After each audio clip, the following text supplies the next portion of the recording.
próxima convidada, a Diana Araújo, deixando esse gancho da disputa de perspectiva da realidade, que é tão importante para o conceito de mediação cultural.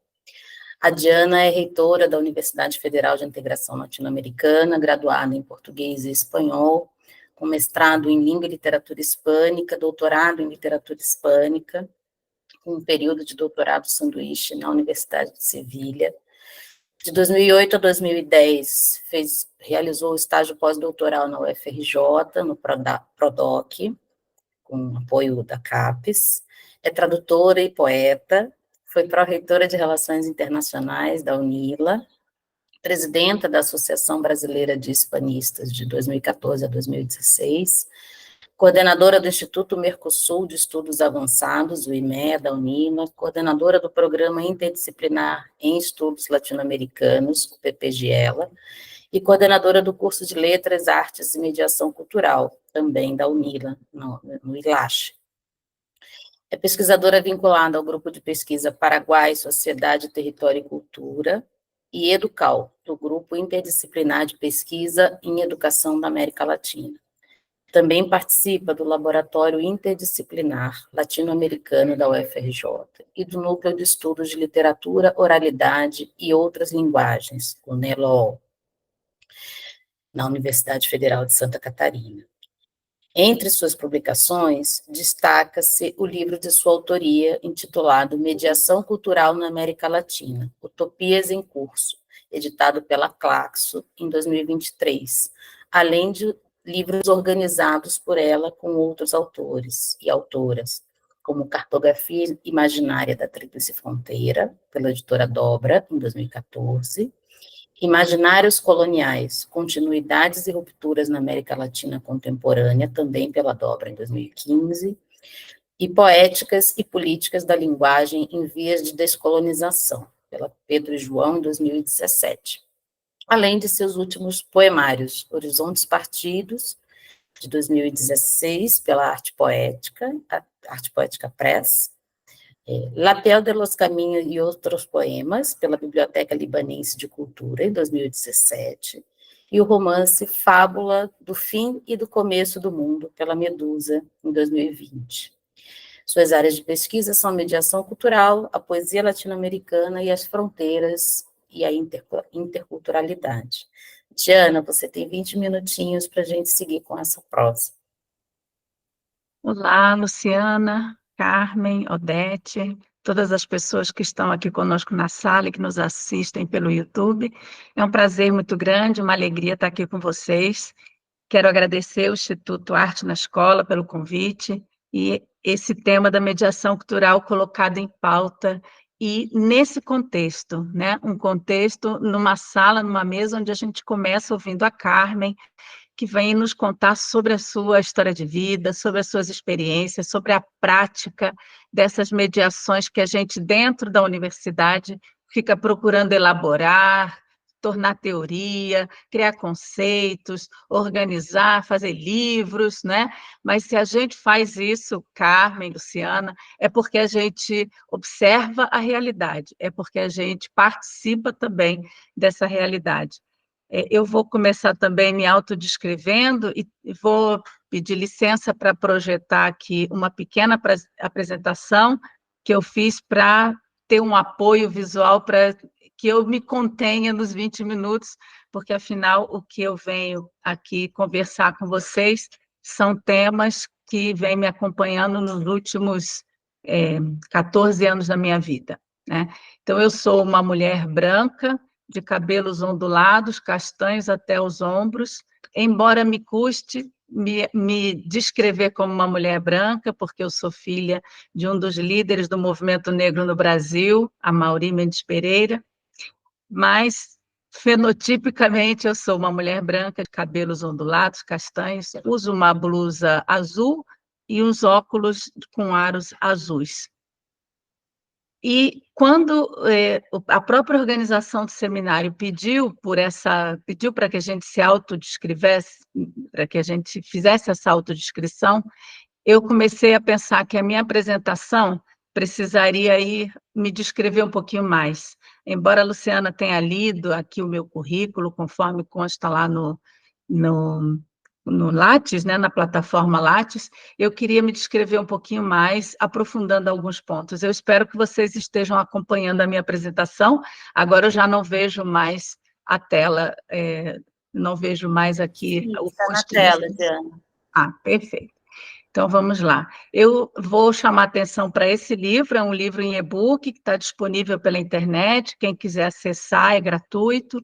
Eu vou me basear nele para poder organizar esses 20 minutos aqui com vocês.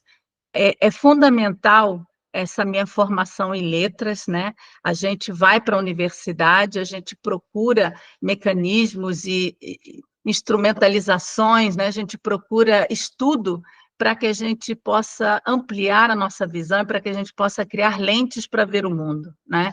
E para ler e para entender a realidade na qual estamos e quem somos nós nessa realidade. Então, a minha formação em letras, vinculada com as literaturas, é fundamental para tudo que eu venho fazendo desde lá dos anos 90.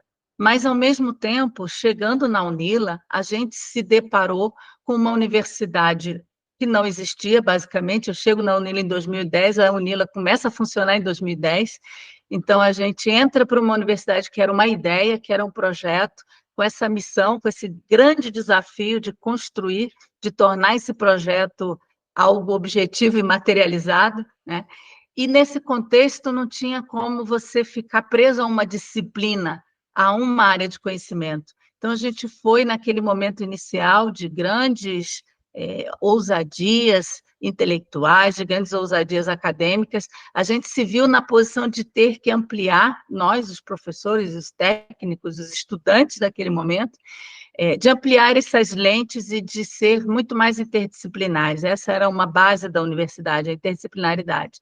Então, a gente começa a transitar entre as letras e as artes e vai, pouco a pouco, o curso que começa como Letras, Artes e Mediação Cultural, de alguns anos para cá, ele começa a construir uma centralidade maior da mediação cultural nessa interconexão entre as artes e as letras.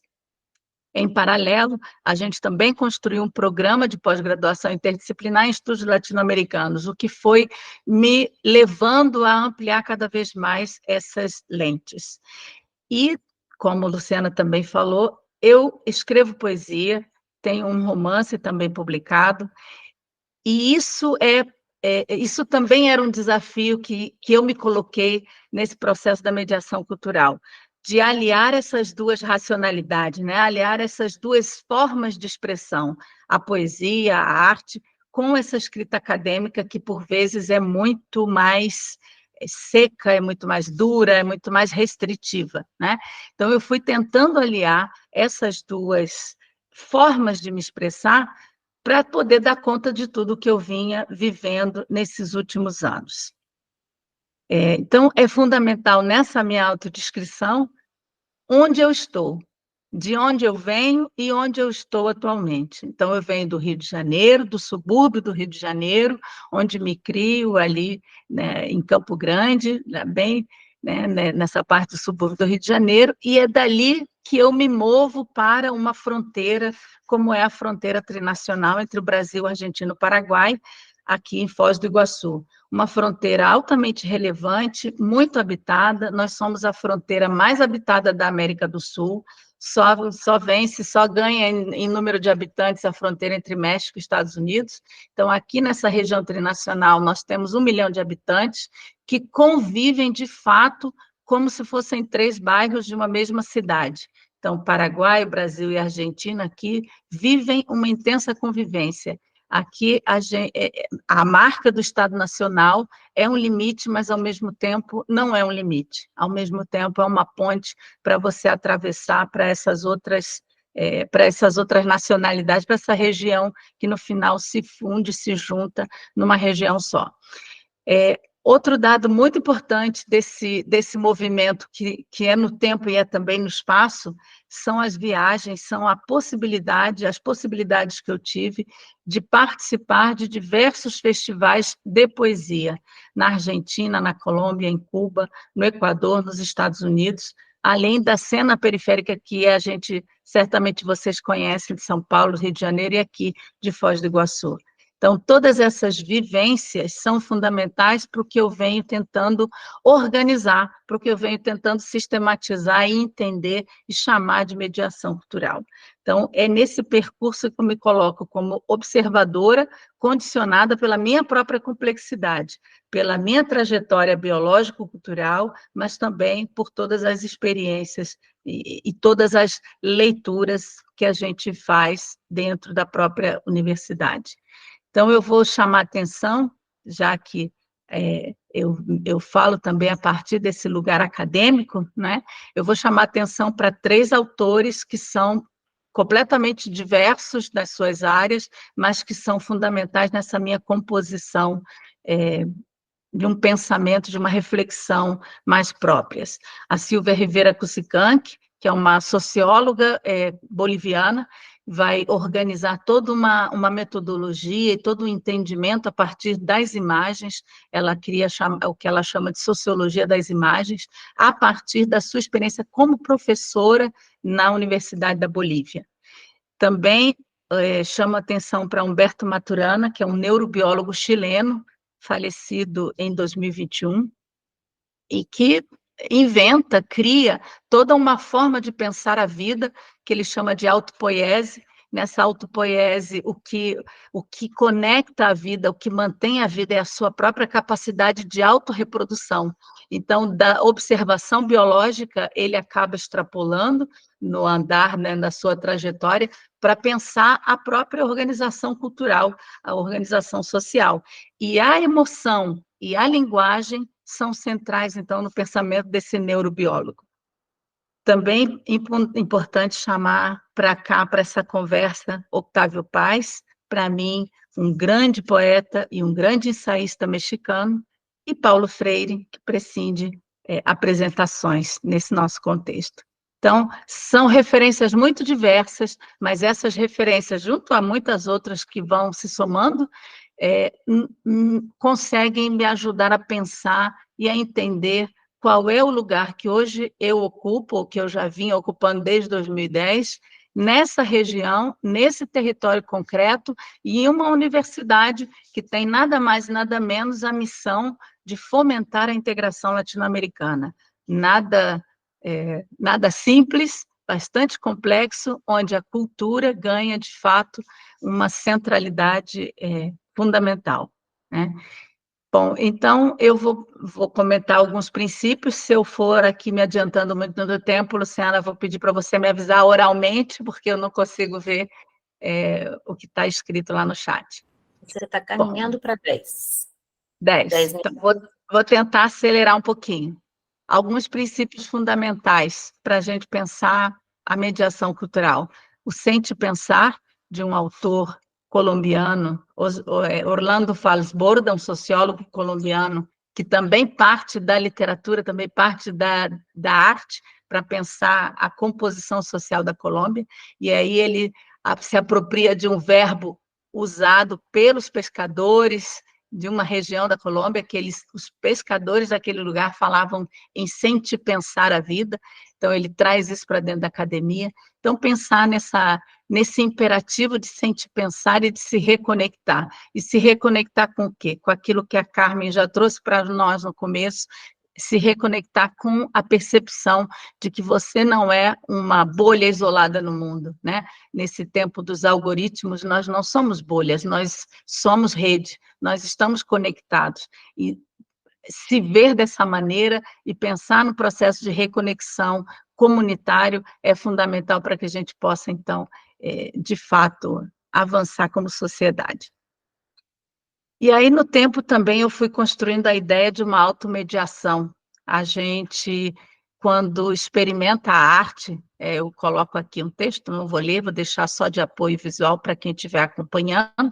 Quando a gente se vê sacudido, ou se ver emocionado, ou se ver refletindo sobre experiências artísticas, sejam elas quais forem, um filme, uma música, ou uma comida, né? Eu vou trazer aqui também a alimentação, a comida, a culinária, como uma linguagem que conecta, uma linguagem que cria conexão comunitária e que cria também autoconexão, né? Então, eu começo a falar, em algum momento eu começo a pensar em termos de automediação, pensando que você, primeiramente, precisa se conectar com você mesma, precisa encontrar as suas próprias variáveis culturais e, a partir delas, entender o que você está fazendo aqui, qual é o seu papel e qual é o que você gostaria de fazer, qual é a sua atuação possível nesse mundo, nesse tempo histórico onde você está, né? Então, eu começo fazendo isso por mim mesma,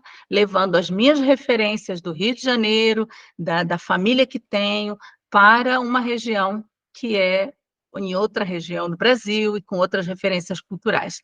Então, sem te pensar esses processos e sem te pensar a si próprio, né? Prescindindo muitas vezes do medo, porque eu acho que um tema muito urgente ultimamente, né? O tema, já me adiantando nos slides que virão depois, da migração, da heterogeneidade que a nossa sociedade hoje compõe. Hoje nós nos movimentamos muito mais agilmente, facilmente, inclusive, mesmo sem sair de casa, né? As redes sociais e o mundo da internet te possibilita hoje uma interação muito maior com a diversidade, com o outro, com os outros, com as diferenças, né? Então, como nos vermos nesse ambiente altamente diverso? A primeira reação pode ser o medo. Então, como é que a gente vai, pouco a pouco, automediando esse medo da diferença, para você poder, então, fazer uma autogestão, uma automediação de si próprio nos processos coletivos, né? Então, a arte tem um papel fundamental, e as linguagens, e por que a arte? Porque a arte dá linguagens, a arte nos confere técnicas para que a gente consiga expressar esses diálogos necessários. Para que haja interconexão, para que haja reconexão, a gente precisa dialogar. A gente precisa conseguir se comunicar coletivamente. Então, esses diálogos necessários, as artes, se a gente pensá-las como maneiras de fazer, como linguagem, elas vão nos ajudar muito em todos esses contextos. Então, a arte, sim, como forma possível, como expressão para levar à mediação. É um pouco essa ideia que eu venho trabalhando, e na arte aqui eu incluo a literatura, claro, incluo também a arte da palavra, né? Como a arte da palavra e qualquer outra linguagem vai, pouco a pouco, tecendo esses fios que nos conectam para que a gente, então, possa viver uma sociedade em rede, que não seja só uma rede virtual. Bom, aí eu começo a pensar, e é o que eu vou procurando elaborar nesses escritos, a mediação cultural como uma categoria analítica, como uma categoria estética, ou seja, como um conceito, como parte de teorias que procuram entender a realidade contemporânea, mas nunca desvinculada da sua prática que é basicamente social e política, né? Então, se a gente pensar que vivemos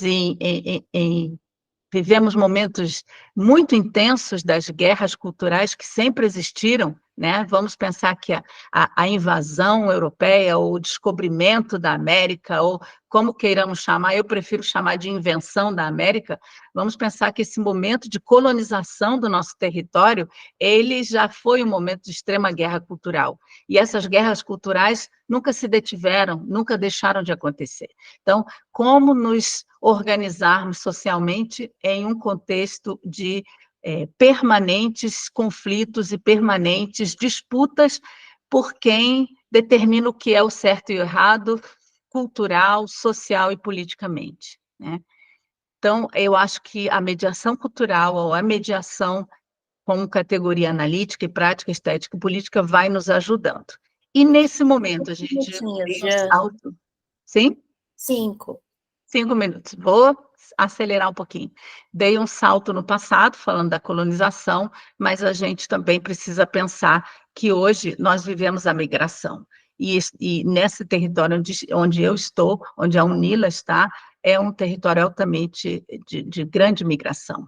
Então, eu vou aqui pular bastante coisas, deixo aí as referências para quem quiser depois entrar lá no livro e ter tempo e calma para ir entendendo tudo isso, e vou pular um pouquinho já para essa parte, então, da arte como mediação de conflitos. Então, me interessa, no tempo, eu fui entendendo, fui procurando chegar nessas elaborações de que a mediação cultural, ela pode ter uma atuação muito importante como mediação de conflitos, dentro desse ambiente social, dentro de uma perspectiva, talvez, de uma mediação comunitária, não é? A mediação, ela vai procurar lidar com a complexidade relacional dos seres.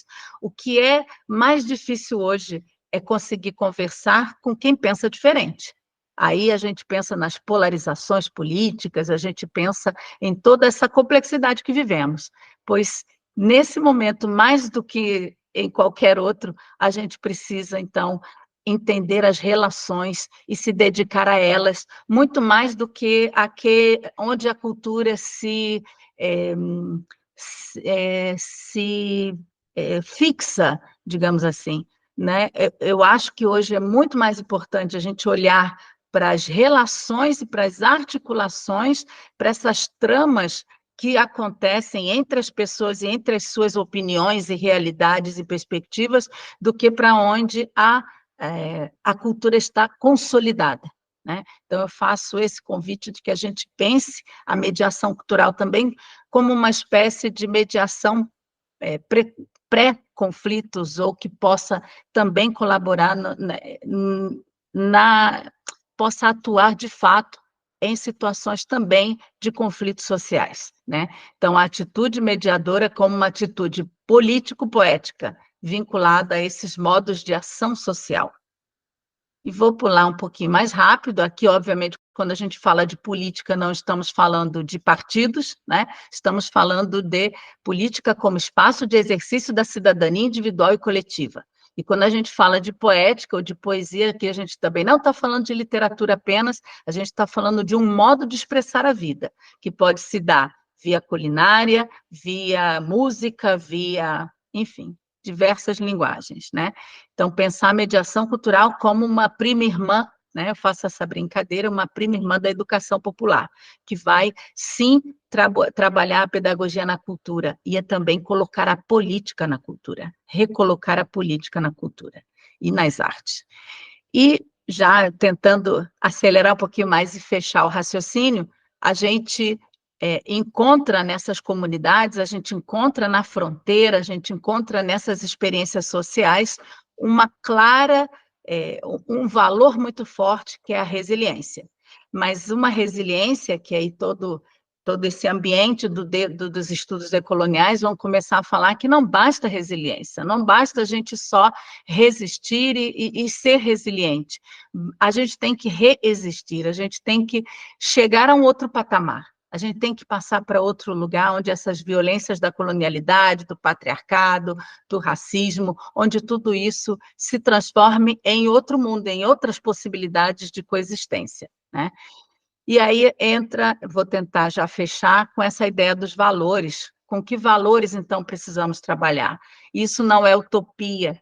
Gostei quando a Carmen introduziu essa questão da utopia. Isso não é utopia. Pode parecer utopia para quem nunca experimentou tudo isso na prática, mas para coletivos que vivem essa resiliência e essa resistência no seu cotidiano, a gente não fala de utopia, a gente fala de vivência.